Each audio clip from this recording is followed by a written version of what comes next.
Good morning, Year 11, and firstly, congratulations. Congratulations, you have made it through the exam 2022 marathon. Very, very well done indeed. Secondly, I'm so sorry that I am not able to be there in person this morning to give this message, hence why I'm doing this recording. I hope you don't think it as some sort of symbol that I don't understand the magnitude of this moment and your achievement of completing your exams. That's absolutely not the case, and why I have recorded a message for you this morning.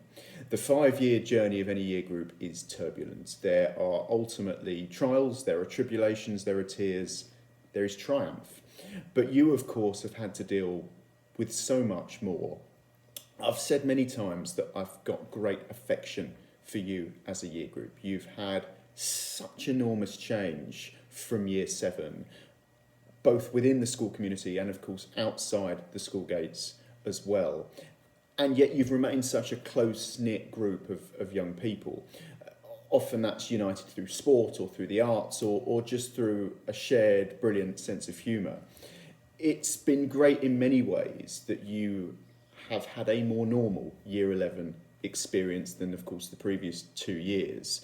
It's not perfect, it hasn't been perfect, but it has been slightly more normal.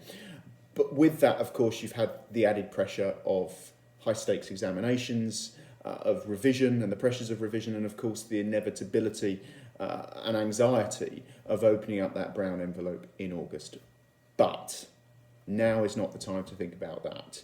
Now is the time to think about celebration and, of course, a sense of excitement about your future and about what's to come next.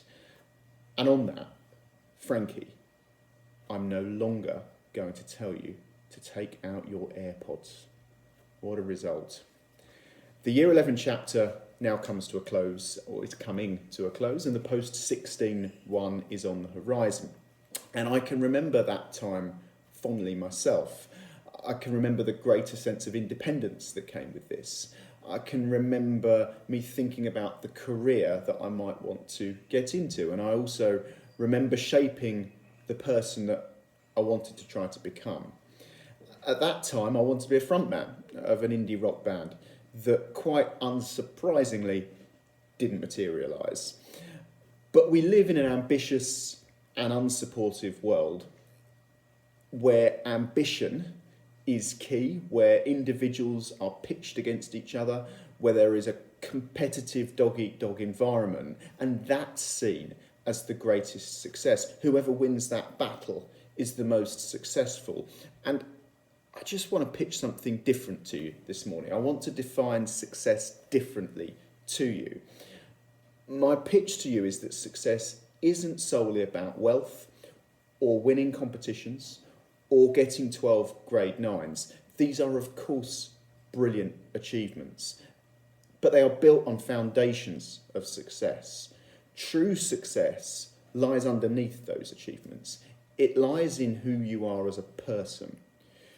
Do you understand the sacrifices that others have made for you, whether that's family or professionals who have supported you along the way and will continue to do so, of course, as well? And are you thankful for that? Can you see things through the eyes of those less fortunate than you? Can you consistently and unreservedly respect others, regardless of difference, regardless of race, regardless of status or sexuality or gender? Can you form friendships and relationships which are based upon mutual trust and understanding? If you finish Year 11 engaging with the importance of these questions, you have formed the foundations of true success, where achievements can be built. In the words of the visionary Gandhi, in a gentle way, you can shape the world.